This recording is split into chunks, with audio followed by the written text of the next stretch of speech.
እስኪ አርበኛ ዘመነን መልእክት እንስማ። ዝግጁ ነው ይመስለኛል። ግንቦት 24 ቀን 2018 ዓመተ ምህረት ያገዛዙን የስሙላ ምርጫና የህዝባችን የህልውና ትግል ወቅት ይሄ መልእክት የደረሰን በቪዲዮ ነው፣ ግን ቪዲዮዎችን ማሳየት ችግር እየሆነብን ስለመጣ ነው በድምጽ የምናሰማችሁ አድማጭ ተመልካቾቻችን። ከነምስሉ አርበኛውን በሳተላይት ላይ እናስኬደዋለን። በዚህ በዩቲዩብ ቻናላችን በምትከታተሉን ሰዎች ካላችሁ ግን በድምጽ ነው የምትሰሙት። ሁኔታ አስመልክቶ ከአማራ ፋኖ ብሔራዊ ንቅናቄ የተሰጠ መግለጫ።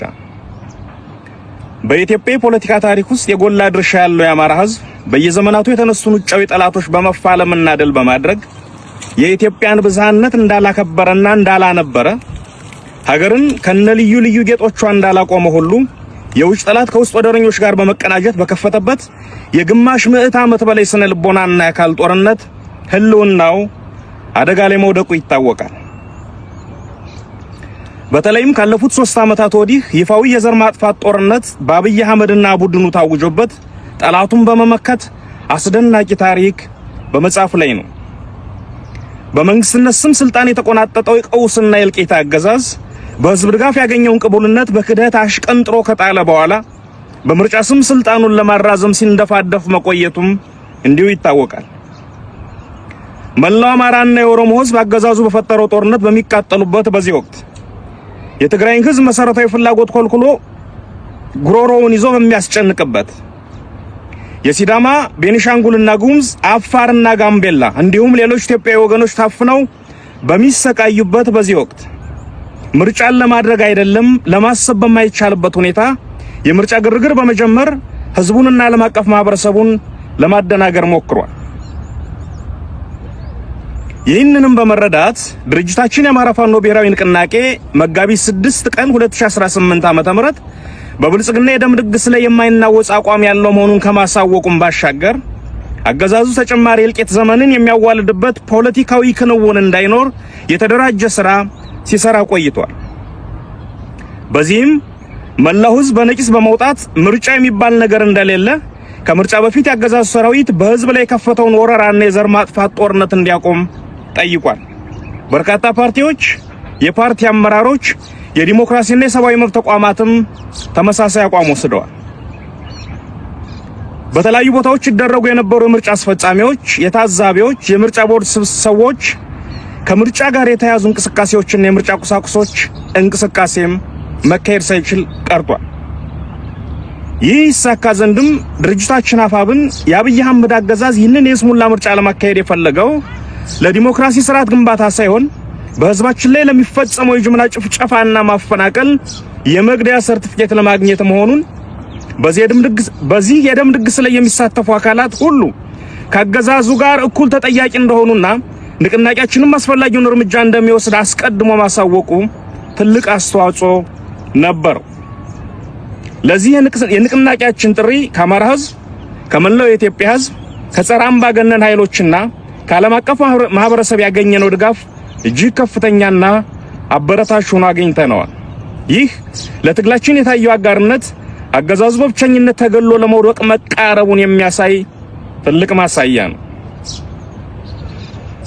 ዛሬ ላይ አገዛዙን ምርጫ ተጠቅሞ ለማግኘት ያለመውን የመግደያ ሰርቲፊኬትና ዓለም አቀፍ ቅቡልነት በህዝባችንና በሰራዊታችን ብርቱ ተጋድሎ የመግደያ ሰርቲፊኬቱን ቀዳደን የፈለገውን ፍቃድ እንዳያገኝ ማድረጋችንን በሙሉ ልብና በኩራት ለህዝባችን እናበስራለን።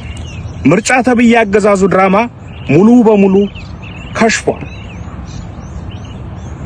የህዝባችን ነቅቶ መጠበቅና የፋኖ ብርቱ ክንድ አገዛዙ ያቀደውን የፖለቲካ ትርፍ መናስ ቀርቶታል።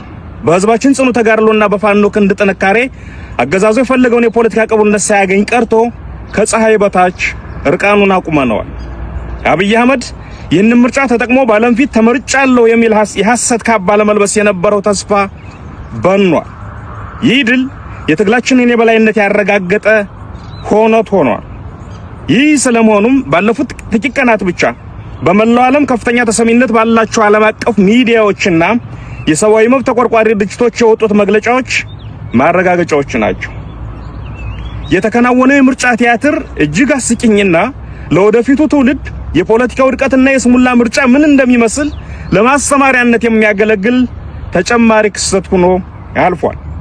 ድምጽ መስጠቱም ሆነ ውጤቱ አስቀድሞ በቤተ መንግስት ተጠናቆ የቀረበ መሆኑን ህዝብ ብቻ ሳይሆን ያገዛዙ ካድሬዎች እንኳን ሳይቀሩ በሚገባ እንዲረዱት ተደርጓል። ንቅናቄያችን በፈጠረው የፖለቲካ ጫና ምክንያት ያገዛዙ መዋቅር ውስጥ ያሉት ግለሰቦች እንኳን በስርዓቱ ላይ እምነት እንዲያጡና የውስጥ መከፋፈል እንዲፈጠር ሆኗል። ይህ የሚያሳየው አገዛዙ ከውጭ ብቻ ሳይሆን ከውስጥም እየፈረሰ መሆኑን ነው። ትግላችን አሁን ወሳኝ ምዕራፍ ላይ ይገኛል። አምባገነኑና ደመጣጩን አገዛዝ ለአንዴና ለመጨረሻ ጊዜ ከመንበሩ አስወግደን የህዝባችንን ህልውና ዋስትና የምናረጋግጥበት ጊዜ ቀርቧል። ስለሆነም መላው የአማራ ህዝብና የኢትዮጵያ ወዳጆች የጀመራችሁትን ድጋፍ አጠናክራችሁ እንድትቀጥሉ በየአቅጣጫው የምትገኙ የጸረ አገዛዝ ኃይሎች በጋራ እንድንቆም የአገዛዙ ጸጥታ መዋቅር ውስጥ ያላችሁ ወገኖችም ከህዝባችሁ ጎን በመቆም የውድቀቱ ተባባሪ እንድትሆኑ ጥሪያችንን እናቀርባለን። በመጨረሻም ከግንቦት 21 ቀን 2018 ዓ.ም ጀምሮ ተፈጻሚ የተደረገው የተሽከርካሪ እንቅስቃሴ ገደብና የጥንቃቄ መመሪያ በመጠናቀቁ ከነገ ግንቦት 25 ቀን 2018 ዓ.ም ጀምሮ መደበኛ እንቅስቃሴዎች እንዲቀጥሉ የተፈቀደ መሆኑን እናሳውቃለን። ድል ለአማራ ህዝብ፣ ክፋት ለማንም፣ በጎነት ለሁሉም። አዲስ ትውልድ፣ አዲስ አስተሳሰብ፣ አዲስ ተስፋ። ህልውናችን በተባበረ ክንዳችን። አርበኛ ዘመነ ካሴ፣ የአማራ ፋኖ ብሔራዊ ንቅናቄ ሊቀመንበር። አመሰግናለሁ። አንሙት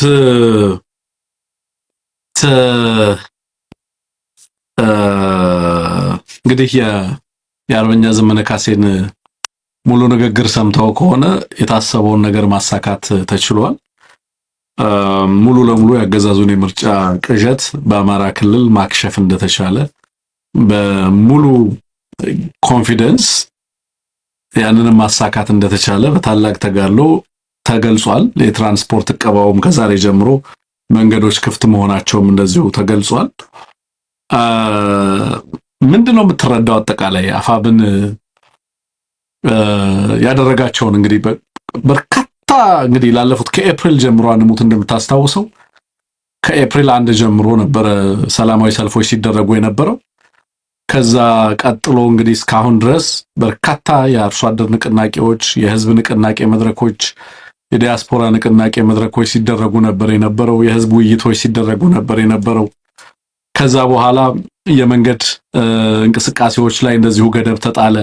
ከዛ በኋላ መጠነ ሰፊ ጦርነቶች በተለያዩ አካባቢዎች ዛሬ ላይ አይተንም ሰምተንም በማናውቀው ልክ በርካታ ውጊያዎች ሲደረጉ አሉ።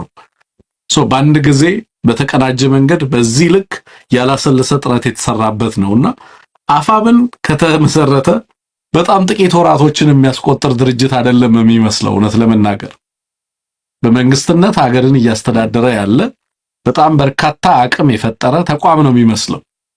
እነዚህን ነገሮች ማሳካትና ያሳካበትን ሂደት ስትመለከት ማለቴ ነውና በቀጣይ እንግዲህ ከዚህ ጋር ተያይዞ ይሄንን የፖለቲካ ሂደት ሙሉ ለሙሉ ዋጋ ሳጥቶታል። ሂደቱ ገለባ አድርጎታል። ውጤቱንም ባዶ አድርጎታል።